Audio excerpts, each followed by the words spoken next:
Wow.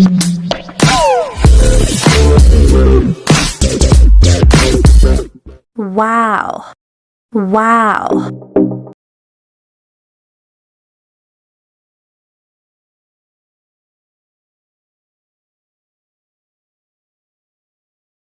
Guys, papakuluan lang po natin ang kalahating kilo ng casing part ng baboy po, karning baboy para po sa ating sinigang.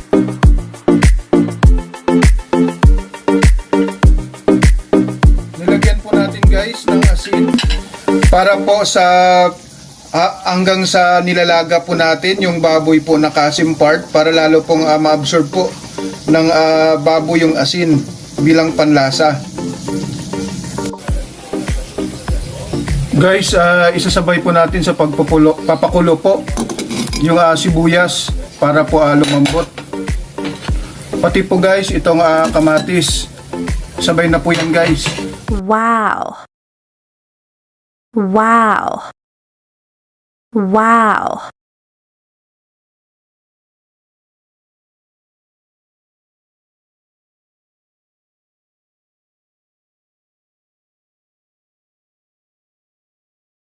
Po natin siya guys habang nagpapakulo para lumambot po guys. Masarap po guys yung labanos kapag malambot sa sinigang.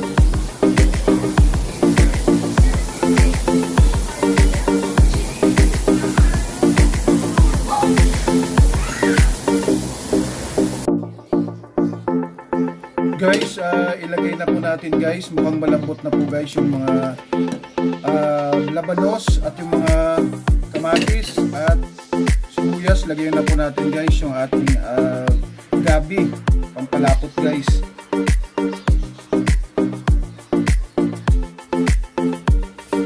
Guys, ilalagay na po natin guys yung okra.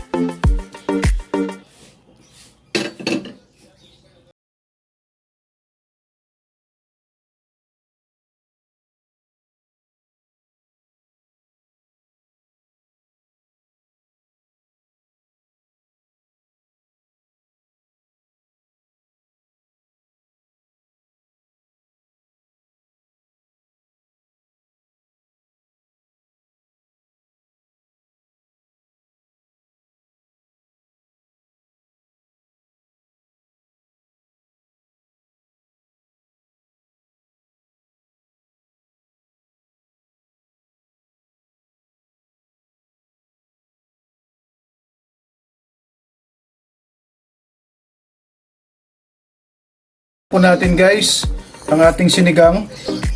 Mukhang luto na guys.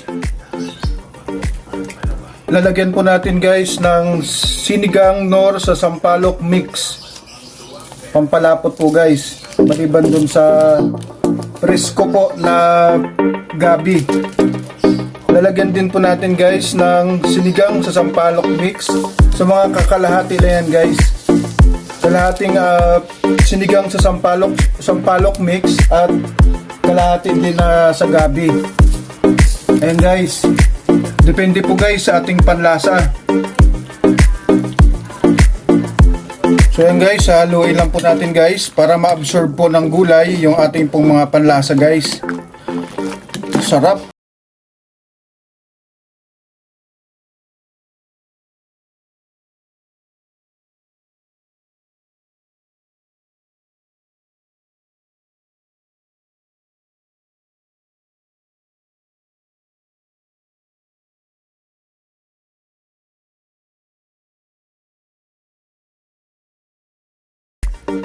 Guys, isabay po natin yung tangkay po ng kangkong. Masarap po to guys. Medyo crispy, crunchy. Yan po yung sa kangkong guys. Yung tangkay ng kangkong.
Guys, luto na po yung ating akasim na baboy, malambot na guys, pati yung mga gulay.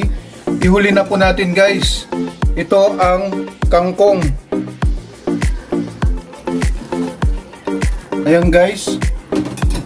Tapos, ilagay po natin guys yung sili. Haluin lang natin guys. Or absorb lang natin yung kangkong. Luto na po yun guys, yung ating sinigang guys.